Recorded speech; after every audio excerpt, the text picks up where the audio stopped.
Hello，大家好，今天跟平宏达来学汉语吧。โอเคสบายดีทุกคนวันนี้จะพามาเรียนภาษาจีนประโยคพื้นฐานในภาษาจีนเราสามารถเวลาเรามาซาบหรือว่าไปนี้ไปนั้นมาซาเนาะเขาจะใส่คำว่าขอโทษในที่นี้ก็มี4-5ขอโทษในภาษาจีนจะมี对不起กับ道歉กับ抱歉แต่ว่ามันจะมีหลายแนวใส่เนาะวันนี้เราจะพามาเบิ่งประโยคนี้ประโยคตัวนี้จะอ่านว่า对不起让你久等了เนี่ย对不起让你久等了ตอนนี้ให้ทุกคนเข้าใจว่าถ้าเป็นประโยคบอกเราอันนี้เวลาเขียนสุดท้ายแล้วเขาจะเขียนเป็นวงบนเนาะวงบนให้มันเห็นจะบ่เป็นจุดในภาษาจีนจะบ่เป็นจุดสำหรับจำตัวนี้สำหรับใส่เฉพาะติบุชีแล้วก็จุดเนาะสมมุติว่ายังมีต่อเขาเคยใส่จุดตัวนี้นะขอโทษที่ให้เจ้าทาดนตอนนี้จะว่าขอโทษ对不起吧ขอโทษเนี่ย对不起让你久等了ร่างนี่แปลว่าเฮ็ดจิวร่าง你久等了นี่จะเป็นเจ้าจิวดนเติงแปลว่าดนอันนี้จะเป็นแล้วที่เฮ็ดให้เจ้าทาดนน้ำประมาณนี้ที่ทาให้ที่เฮ็ดให้เจ้าทาดนประมาณนี้โอเคประโยคต่อไปเราจะมาเบิ่งตัวนี้ต่อไปจะว่า你怎么8点才来你怎么8点才来แปลว่า你怎么แปลว่าจะเป็นแนวใดก็ได้แต่ว่าถ้าสิรวมรวมแล้วก็ว่าถ้า8รวมแล้วจะว่า8 โมงครึ่งแล้วเป็นยังเจ้าหากว่ามาประมาณนี้ตอนนี้จะว่า你怎么8点才来才แปลว่า5ก็มาเนาะชายตัวนี้เราสามารถใส่เวลาเราหาแกเฮ็ดหาแกทำหาแกเกิดขึ้นเมื่อกี้ป้าเตียนชายหลายป้าเตียนจะไป8 โมงตัวนี้จะเป็น8 โมงป้าเตียนชายหลาย8 โมงครึ่งแล้วเป็นยังเจ้าหาก็มาประมาณนี้ใครที่อยากไปเรียนแบบเอาคำศัพท์ฟรีๆอยู่ในเพจเจนเตอร์ชีฮวนของอาจารย์เองโอเคมาเบิ่งประโยคต่อไปเนาะเมื่อกี้จะเป็นตุยปุชีแต่ว่าเดี๋ยวนี้จะเป็นเจินเปาเชียนก็เป็นขอโทษคือกันเด้อแต่นี้เจินเปาเชียนเจินจะเป็นแท้ๆเจินเฉพาะเจินตัวเดียวเฉพาะเจินตัวนี้เนาะเจินตัวนี้เขาจะแปลว่าแท้ๆเนี่ยเจนตัวอาจารย์หมายสีเจนตัวนี้เขาจะแปลว่าแท้ๆ抱歉我来晚了真抱歉我来晚了แปลว่าขอโทษหลายๆที่เฮ็ดขอโทษหลายๆที่ค่อยมาซ่า我来晚了我来ค่อยมา我来ค่อยมาหวานละแปลว่ามาซ่าก็ได้หวานหรือว่าซื้อเต้าก็ได้เขาสามารถใช้ซื้อเต้าก็ได้มาซะเอามาเบิ่งประโยคต่อไป半路上我的自行车坏了半路上我的自行车坏了รถทิพย์ของค่อยเพระหว่างทางตัวนี้อาจารย์จะบ่ได้ใช้พินอินตัวนี้เขาจะเน้นออกเสียง半路上我的自行车坏了ป้านแปลว่าเครื่องเนาะเครื่องทางลู่ในที่นี้จะเป็นว่าทางลู่ตัวนี้ให้เข้าใจแล้วลู่ตัวนี้ช่างแบบว่าขึ้นเทิงนะแต่ว่าช่างอันนี้จะเป็นคำอันนั้น我的自行车我的แปลว่าของค่อยรถทิพย์ของค่อยเพแล้ว坏了车坏เชื่อไหวใส่เลยก็ได้บ่ใส่เลยก็ได้ตัวนี้ประโยคตัวนี้ว่าเตอจิ้วชิงเชื่อไหวรถทิพย์ของค่อยเพระหว่างทางเพระหว่างทางระหว่างทางจะเป็นปานลู่ช่างปานลู่ช่างตรงนี้จะเป็นระหว่างทางเพจะเป็นไหวเพจะเป็นอยู่นี่ว่าเตอจิ้วชิงเชื่อรถทิพย์ของค่อยแปลประมาณนี้โอเคเข้ามาเบิ่งประโยคต่อไปเลยเนาะ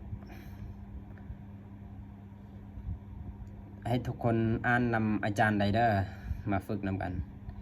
你准备的怎么样了你准备的怎么样了เจ้าเกียมตัวจังใดแล้วประมาณนี้เจ้าเกียมตัวจังใดแล้ว你准备的怎么样了你准备的怎么样了มาหน่อยหนีไปไว้เจ้าจะนี่ตัวนี้จะเป็นคำตัวต่างเด้อตัวนี้นะจุนเป้จุนเป้แปลว่ากะเกียมพร้อมเกียมคำพร้อมเตอจะไม่ย่างล่ะจังใดแล้วประมาณนี้นะเจ้าเกียมพร้อมเจ้าเกียมตัวจังใดแล้วประมาณนี้ก็ได้เจ้าเกียมพร้อมจังใดแล้วก็ได้เช่นเดียวกันแล้วแต่ความสะดวกของทุกคนแปลโอเค下一个我们看下句子你能送不能送你去机场了ตัวนี้จะว่าบ่สามารถส่งเจ้าที่สนามบินได้แล้วผู้หนึ่งก็บ่สามารถส่งแปลว่าก็แม่นส่งคือกันเนาะส่งแบบเขาส่งคนนี้คนนั้นไปสนามบินบ่หรือว่าไปโฮเชอร์จานหรือว่ารถไฟสถานีรถไฟก็ได้เขาสามารถใส่ส่งนี่ก็ได้หนีจะเป็นเจ้าชื่อจะเป็นไปจี้ฉางสนามบินแล้วเลอจะแม่นแล้วค่อยบ่สามารถส่งเจ้าที่สนามบินได้แล้วประมาณนี้ผู้หนึ่งแปลว่าบ่สามารถโอเคได้ละบ่ทุกคนเฮามาเริ่มอ่านอีกทีนึง不能送你去机场了不能送你去机场了บ่สามารถส่งเจ้าที่สนามบินได้แล้วโอเค下一个我们看这个你们可以打吗你的钱包找到了吗ตัวนี้จะเป็น课文โอเคทุกคนเบิ่งเห็นบ่你的包钱找到了吗你猜我看你这么开心一定是找到了你猜对了刚才出租车公司的服务真不错包里面的钱多不多钱不多可是里面有很重要的证件钥匙什么的刚丢包的时候我记得不知道怎么办才好这下好了不过以后可要小心了也觉得吧是啊这是个教训我以后一定要特别小心 B 觉得吧你应该好好谢谢人家 A 知道吧我也是这么的想的可是我给他钱他不要你是不是给少了那司机叔父说那是他应该做的โอเคตัวนี้จะเรียบร้อยนะบทเรียนตัวนี้นะ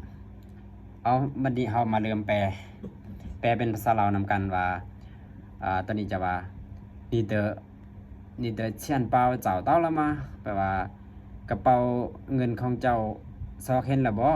นี่ชายแปลว่าดีจะบ่ว่านี่ชายแปลเจ้าลองเดาเบิ่งว่าเห็นแล้วบ่นะประมาณนี้นะเจ้าลองเดาเบิ่งเจ้าลองทายเบิ่งชายแปลว่าทายเบิ่งเดาเบิ่งคาดเดาว่านะ A จะว่า我看你这么开心我看你这么开心ค่อยเบิ่งเจ้าคือว่าแบบว่ามีความสุขนะตัวนี้นะคือว่ามีความสุข已定是找到了อ๋อน่าจะแน่นอนแล้วว่าเจ้าต้องซอกเห็นแล้วนะประมาณนี้อ่ะนะเราอ่ะตอนนี้จะตาแบบอันนี้นี้ฉายตุ้ยเลยแบบว่าเจ้าเดาถึกแล้ว刚才出租车公司的服务เมื่อกี้出租车公司บริษัทรถแท็กซี่的服务员的服务บริการแมนดีหลายเจนบูชั่วแมนดีหลายตัวนี้นะใส่บูชั่วแบบว่าดีหลายดีแท้ๆกันนี่เป้าหลีเต๋อเชียนตัวปูตัวเราทำว่าอยู่ในกระเป๋านี้เงินหลายหรือบอประมาณนี้เราว่าเชียนปูตัวเราว่าเงินบอหลายเราว่าประมาณนี้可是里面有很重要的证件要是什么的แต่ว่าอยู่ในมีเครื่องคองที่สำคัญหลาย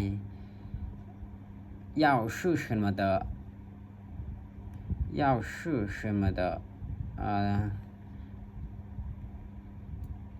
要是什么的刚丢包的时候ก็จะลืมเสียเมื่อเสีย我记得不知道怎么办才好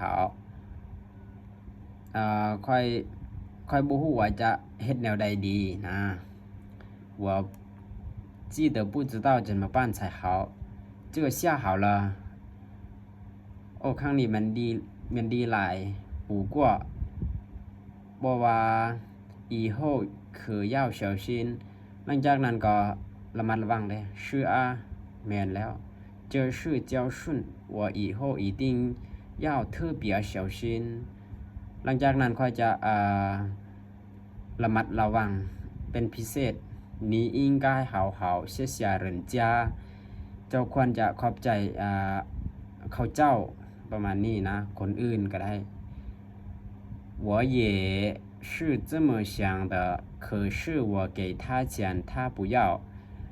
我也是ค่อยก็